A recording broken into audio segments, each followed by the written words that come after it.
Welcome everyone. We're in beautiful Petite-Codic, New Brunswick, rural New Brunswick. It's nice to be here.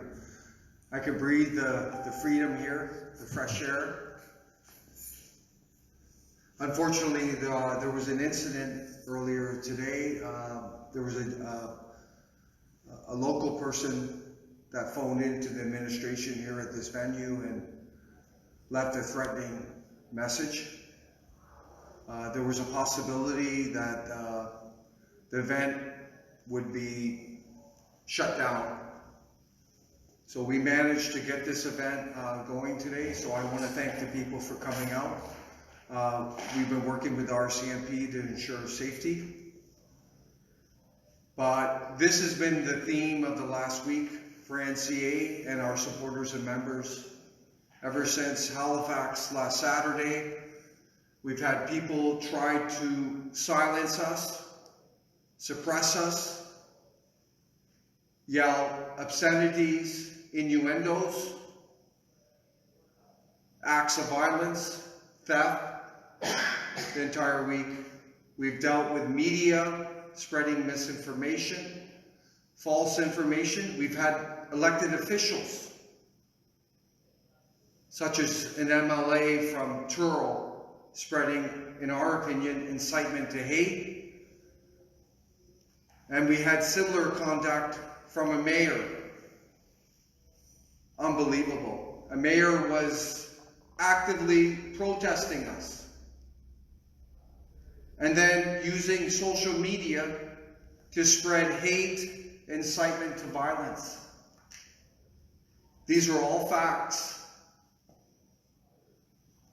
In terms of these elected representatives, all you can say, actually, we have discussed, and all we see is weakness. Failed, weak leadership. I wouldn't even call it leadership. Deplorable, if I can use that word.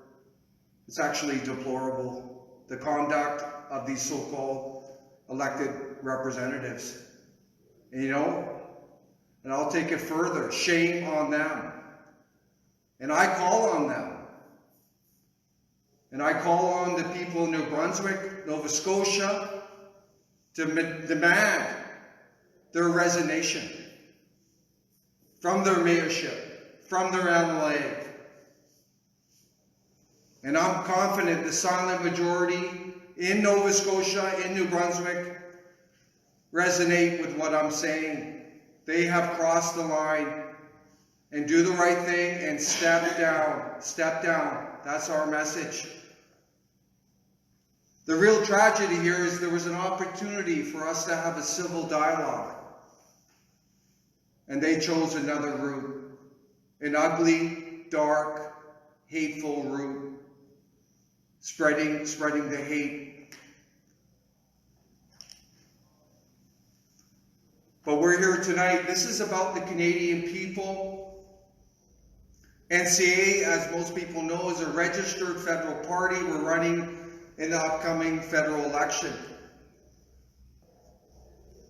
Our message to anyone who has any animosity towards us, ill feeling, who think we're something bad, or I don't even want to mention the rhetoric that we've been facing. What we say to you, go to our policies, read our policies, read our platform, give us feedback. And I guarantee you, there's nothing in there that even comes close to the hateful rhetoric that's been projected at us.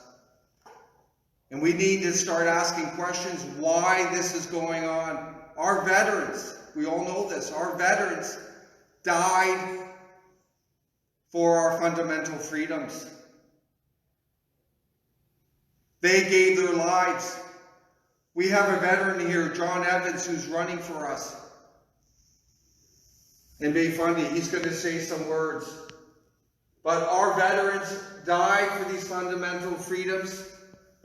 Canada has devolved to the point where we're stomping down on the very freedoms they died for. This is wrong. And I call on all Canadians, coast to coast, to reflect on this. This is reality. We may not want to face it, but this is brutal reality of Canada now, and we owe it. We owe it to our veterans to end this nonsense. We owe it to them to end this nonsense.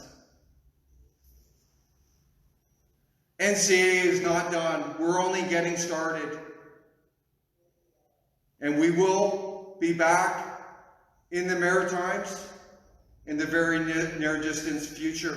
And we hope, all we can hope, is that common sense, which we know a lot of Maritimers have, will rise to the surface. And we would like to thank all the people on social media who have been defending us, sharing our material. We would thank our brave, courageous supporters who have come out in very trying times, especially in Truro and Halifax. Myself, I would have never envisioned this. Maybe that's a weakness on my part, but growing up as a Canadian, I could not envision this. I did read 1984, by the way. The great book, 1984, George Orwell, but I didn't envision that freedom of speech would be so downtrodden in our country.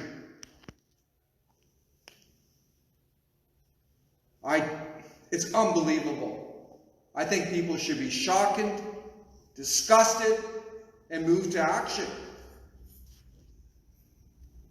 And wouldn't it be great if it started with that mayor and that MLA stepping down and having the people demand it to step down and let true leaders come to the forefront, who are not caught up in political correctness, who are not caught up in playing sides, dividing Canadians, spewing hateful rhetoric. And as I said, NCA is only growing. The line has been drawn. The line has been drawn. So every Canadian needs to look inside themselves, look at their children, and decide what future you want. Are we going to continue down this path? And we call it a globalist path.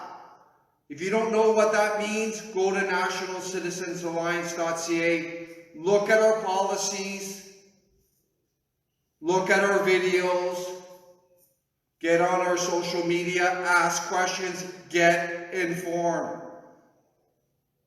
Because this has been going on for decades, and sadly, it will get worse before it gets better. But we need Canadians to rise up. Take ownership of your country.